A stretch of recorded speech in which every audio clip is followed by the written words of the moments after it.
What's up, everybody? Matt Kajeski here, back again with the Stokastic DFS channel. And today we're talking college football DFS. It's week 9. We've got plenty of weekday games, 27 straight days of football, and we've got a Friday slate here, 2 games to break down. Before we get started, make sure to hit that thumbs up button, subscribe to the channel, and hit the notification bell so you know when this and all other content goes live.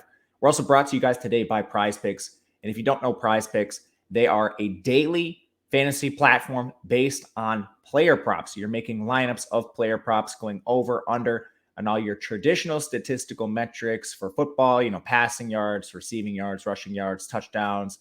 They have all of it. And you can do this across sports if you're a fan of NBA, MLB, NFL, whatever it is. You can mix it with college football. There's plenty of sports to choose from. And you can make lineups of up to 5 players where you can 10 extra entry fee. And better yet, they have a phenomenal offer for you guys. If you click the link in the video description below and make a deposit for the first time, you are going to get a one-match deposit bonus of up to $100 and 1 free month of Stokastic Plus Platinum. So make sure to take advantage of Prize Picks. All right, we're going to dive into this, heading to our data usage tool, 2-game slate. On the back end, up at the top, you're seeing all the matchup-specific data we have. Seconds per play, that is a pace metric. You're seeing pass rates, offensive, defensive line matchups, our Vegas data, and then how these defenses interact with the offenses. Yardage allowed per game, both on the ground and through the air, and then per attempt, providing some context. For example, you've got East Carolina here allowing 278 passing yards per game about, but 9.3 yards per attempt. Situations like that could be ones to attack, but that is just an example here. We'll kick off this 2-game slate with East Carolina taking on BYU. East Carolina heads to Provo. They're going up to elevation. Total in this game is 63.5 points. This should be a fun game. Up-tempo, pass-heavy environments on both sides. East Carolina is 71st in pace. That's about average. Passing 55.8% of the time. And it's been an awesome year for veteran quarterback Holton Hilaire. He's averaging 303.6 passing yards per game on 37.5 attempts. The efficiency's there. The volume's there. Holton Hilaire is mobile. He only has 48 yards this year, but in 3 other seasons in his career, he's been over 200 rushing. So what that really means to me is he's not much of a risk to get negative yards, which gives him a solid floor in this matchup. And BYU has been decimated by injury on defense. They're only allowing 7.5 yards per attempt, but that's gotten worse and worse throughout the year as injuries have accumulated for that team. So Holton Hilaire's top 2 quarterback without a doubt on this slate. You're going to notice a common theme is East Carolina's players are just awesome plays today. In the backfield, Rajai Harris is out. Keaton Mitchell's taken on a monstrous role without him. And this is kind of ebbed and flowed depending on game flow. Last week, he only had 16 carries, 4 targets, still 20 touches, but they blew out UCF. In competitive games, Keaton Mitchell's had the upside for absurd workloads. In their second most recent game, he touched the ball 33 times. 6,800, not enough for Keaton Mitchell. He's averaging 98 rushing yards per game, another 18 through the air on 17.4 touches. And again, a lot of that with Harris in the game. Harris is out. Immense workload for Mitchell. You're also seeing Marlon Gunn play a change of pace role. He's a freshman for them, highly efficient, 42.7 rushing yards per game. He's added 8 more receiving yards and just 8.8 touches. He touched the ball 13 times himself in the last game. Again, this is going to ebb and flow. If they're crushing teams, you're going to see more Gunn. If it's close, you're going to see more Mitchell. But Gunn certainly viable at 3,400 as your change of pace on a 2-game slate. In the receiving room, we've got 2 straight alphas in Isaiah Winstead and CJ Johnson. Winstead has a 29.8% target share this year. He's averaging 101 receiving yards, 10.9 targets per game. He's worth paying up for. CJ Johnson coming off the massive game last week, 12 targets for him there. He's only averaging 6 targets per game on the year, but 82 receiving yards. He's been hyper efficient. The targets difference between these two, you've got Winstead at 86, CJ Johnson at 49, but Johnson's taken on a larger role down the stretch, so he's still worth playing at his price. The third leading receiver is tight end Ryan Jones, 5.5 targets per game for him, 42.5 yards. He's recently seen more work because Shane Calhoun got injured.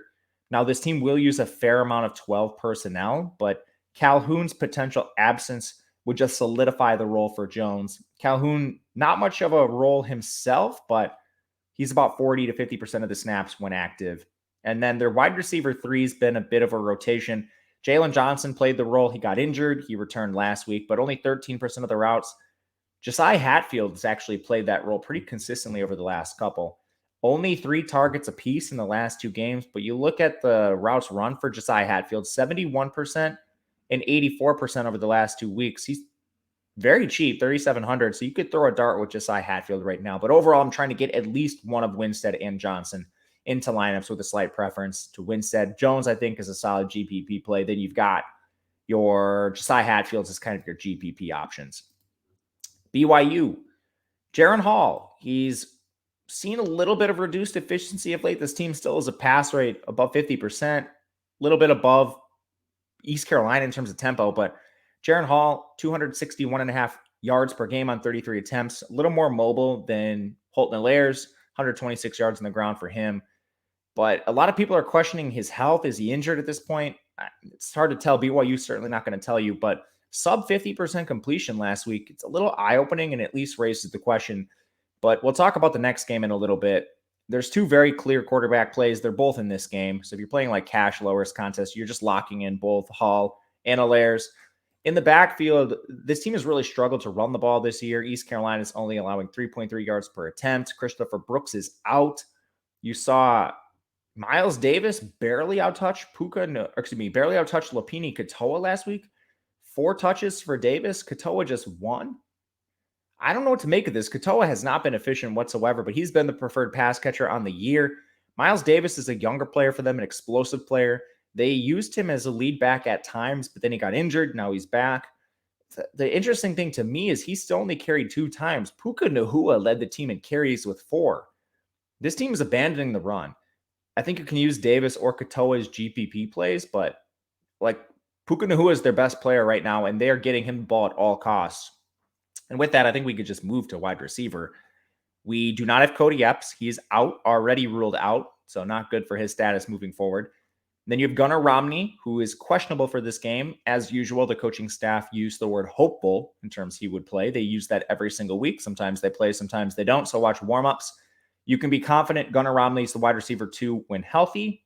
Otherwise, Puka Nacua, he's locked into a monstrous role. He has 11 targets in back-to-back games.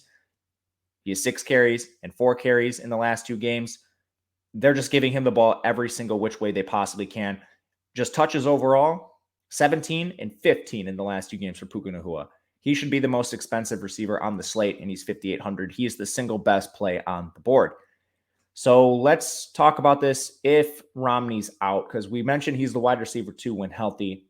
If he's out, you're going to see some combination of Keanu Hill, and I believe you're going to see Chase Roberts operate as the 2 and the 3.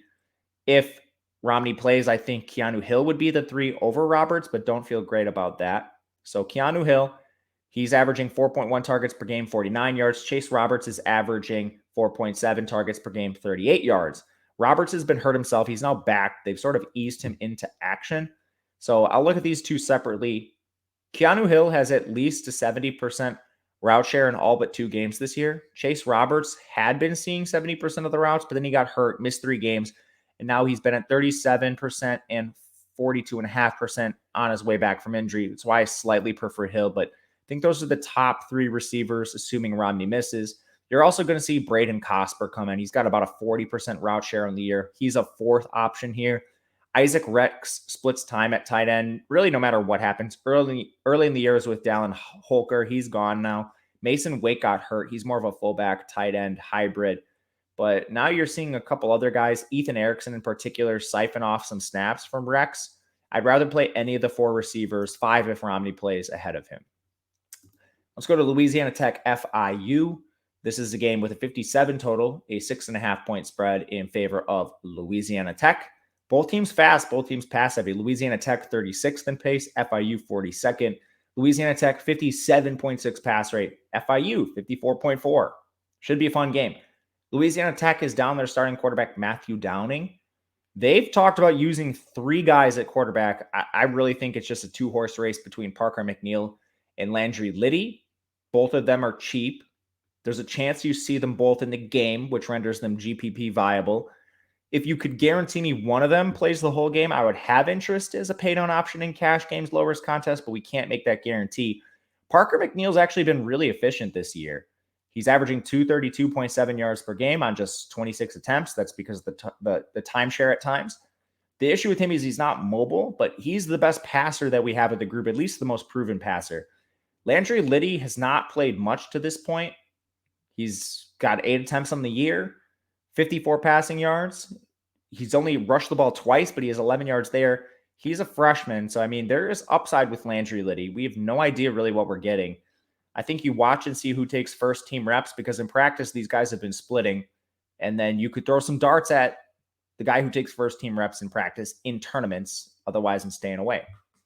For the backfield, Greg Gardner led the team to start the year, and I haven't seen an injury on him. I scoured the internet to see why he just had 1 touch in their last game, but I think it's honestly just inefficient play.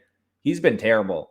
And Marquise Crosby has been really good. So I think it's just a straight up good old Crosby beat out Gardner. Crosby's averaging 62.7 rushing yards per game. He's actually semi-involved as a pass catcher, another yard there, but that role's increasing. First of all, this team doesn't throw a lot to running backs, so you just have to know that coming in. Like, Crosby leads the team with 5 targets of this group. Mostly what you're getting is ground game work. Crosby now has at least 15 touches in 2 of the last 3 games. He's efficient. He should lead a timeshare here, and this is important because he's the Stone minimum.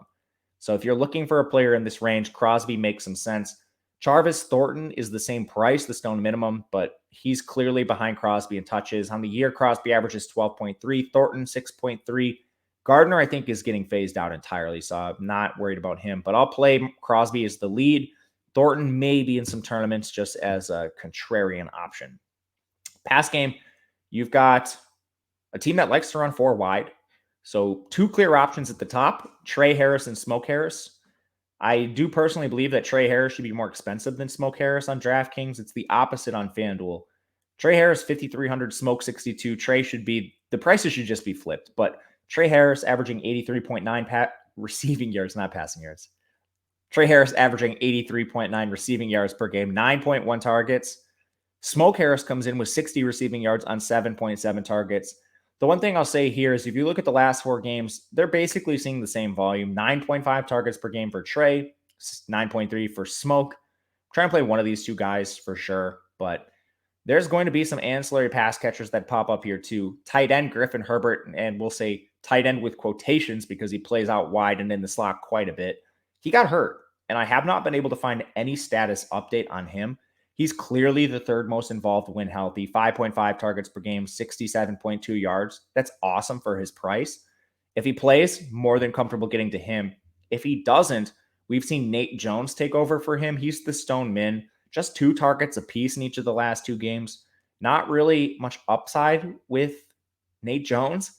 And I don't really want to play him because you've got Crosby at the Stone min, and you've also got new wide receiver 3, Cyrus Allen. Cyrus Allen just straight up beat out Kyle Maxwell at receiver. Another situation where guys getting beat out. Maxwell's been terrible. He has 99 receiving yards on the year. Cyrus Allen has 244 on essentially the same volume.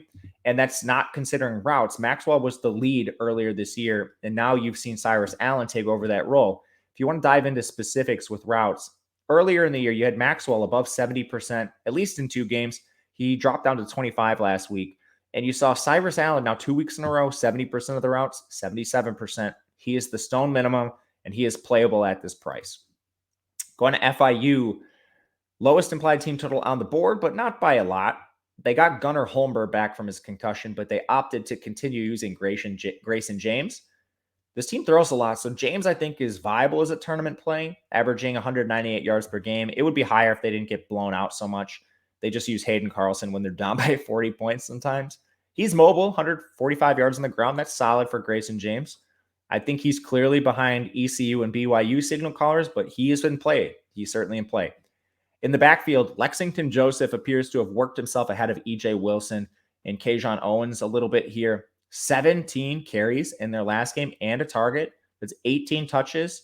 You had EJ Wilson coming in with 8 carries, 2 targets, so 10 touches.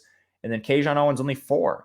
But in a timeshare, it looks like Lexington Joseph is slightly ahead. Then Matchup here is key. Louisiana Tech allowing 6.8 yards per rush attempt.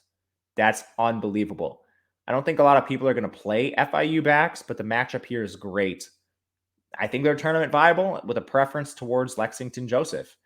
In the past game, we're now getting a lot of clarity. This team, we knew Tyrese Chambers was the one to start the year. He was banged up, missed most of their third most recent game, missed all of their second most recent returns. He's 12 targets immediately. Not worried about him. 8.8 targets per game, 67.5 yards. Those numbers would be higher if not for the injury. Wide receiver 2 all year in terms of routes has been Chris Mitchell. Well, not all year, but at least most of the year, and especially of late. He's played more snaps and run more routes than Jalen Bracey, and we finally saw the targets flip. 11 targets for Mitchell last week, 4 for Bracey. Mitchell's just been better. He has 246 yards to Bracey's 194. I think the targets and routes continue to go Mitchell's way over Bracey. So if I'm playing a wide receiver 2, it's Mitchell here. Bracey would be a distant third. And then no one else is really too viable outside of just like real big tournament dart throws. Dean Patterson's back to being the wide receiver 4. Josiah Meeman is splitting time with Rivaldo Fairweather at tight end. Neither are particularly viable there. I want to stick with Chambers and Mitchell for the most part.